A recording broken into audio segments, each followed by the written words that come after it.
Assalamualaikum warahmatullahi wabarakatuh. Waalaikumsalam warahmatullahi wabarakatuh. Saya ingin bertanya mengenai sholat dengan menggunakan bahasa Indonesia. Apakah itu diperbolehkan? Begini, bagi orang yang baru masuk Islam, ya, dia cukup membaca Allahu Akbar saja. Jadi ada orang yang baru masuk Islam, lalu dia tidak sholat. Kata Nabi, kamu ikut sholat. Ya, cukup dengan membaca takbir saja, Allahu Akbar, Allahu Akbar, Allahu Akbar. Jadi bagi bapak ibu kalau punya teman dia baru masuk Islam, ya, dia hanya ikut gerakan saja udah boleh. Ada orang non muslim baru masuk Islam, dia belum hafal Fatihah, belum hafal ruku sujud, gimana? Ikut saja, Allahu Akbar, ajarin Allahu Akbar. Terus dia dengar, itu aja sih, nggak ada bacaan lain. Nah, dengan perjalanan waktu, latih dulu yang pokoknya, Fatihahnya. Jadi jangan doa iftitah, nggak apa-apa, karena doa iftitah itu sunnah. Yang utama dulu Fatihah. Nah, doa baca Fatihah diajarin aja pelan-pelan. Nah, ternyata teman Anda itu cuma bisanya Alhamdulillahirabbil alamin. Cuma segitu, ya. Ya segitu aja. Terus mau apa lagi?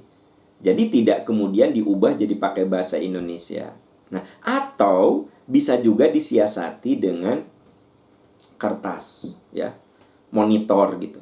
Saya terharu sekali ketika ada salah seorang di antara teman saya. Nah, ini biar jadi renungan untuk kita semua. Jadi teman saya itu selalu kalau saya mau umroh, kalau mau saya haji, ya, kalau ketemu dengan saya, Kang, doakan ya, semoga mamah saya masuk Islam. Jadi mamahnya tuh Katolik, ibunya tuh Katolik. Jadi dia itu punya ayah yang Muslim, punya ibu yang Katolik. Nah, ayah dan ibunya itu berkomitmen, kalau anaknya laki maka ikut agama ayahnya, kalau anaknya perempuan ikut agama ibunya. Nah, si ayahnya teh meninggal di saat dia masih SD gitu, ya. Nah, si ibunya tuh berkomitmen, nah, kamu harus beragama Islam karena ayah dan bapakmu karena ibu dan bapak itu berkomitmen. Kalau anak laki ya beragama Islam. Nah, jadi teman saya ini, sahabat-sahabat sekalian, dari mulai ditinggal wafat oleh bapaknya, ya dia Islam, ya Islam.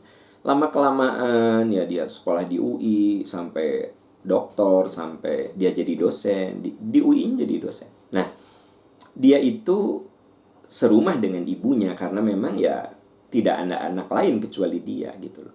Dan alhamdulillah istrinya juga mau menerima kehadiran mamahnya itu gitu. Tapi dia selalu bilang, Kang, doakan ya biar mama saya masuk Islam. Ya, kita teman-teman semua ikut mendoakan. Nah, teman-teman sekalian, inilah kita tidak boleh putus asa dari rahmat Allah. Kebayang nggak sama Anda? Jadi dari ibunya itu lahir sampai usia 73 tahun, dia Katolik. Katolik. Suatu malam, ya, jam 3 pagi, ibunya ngetuk pintu dia. Mas, gitu. Mas, teman saya kaget. Karena ibunya nggak pernah gitu, ngetok pintu, ngebangunin itu nggak pernah. Langsung, iya mah, ada apa mah? Nah, mama mau masuk Islam gimana caranya? Dengar ya bu, 73 tahun. Gitu. Nah, mama mau masuk Islam gimana caranya? Dia bilang, Kang, saya langsung peluk ibu saya sujud, ya. Langsung bilang, Mama, kalau mama mau masuk Islam, sekarang aja saya bimbing.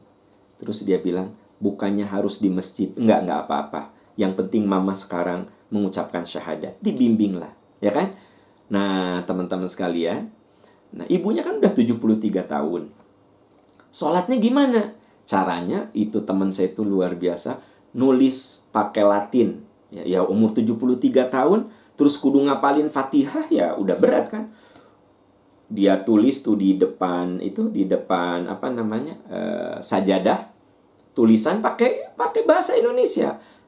pakai Latin, alhamdulillahirobbil alamin, pokoknya semua. Nah, teman-teman sekalian, ya, belum aja hafal bacaan sholat, 3 bulan setelah beliau masuk Islam, ibunya ini meninggal, ya, ibunya ini meninggal.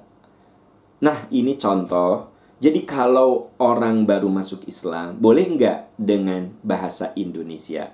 Ya, baca saja zikir-zikir yang sederhana. Apakah Allahu Akbar, apa Subhanallah.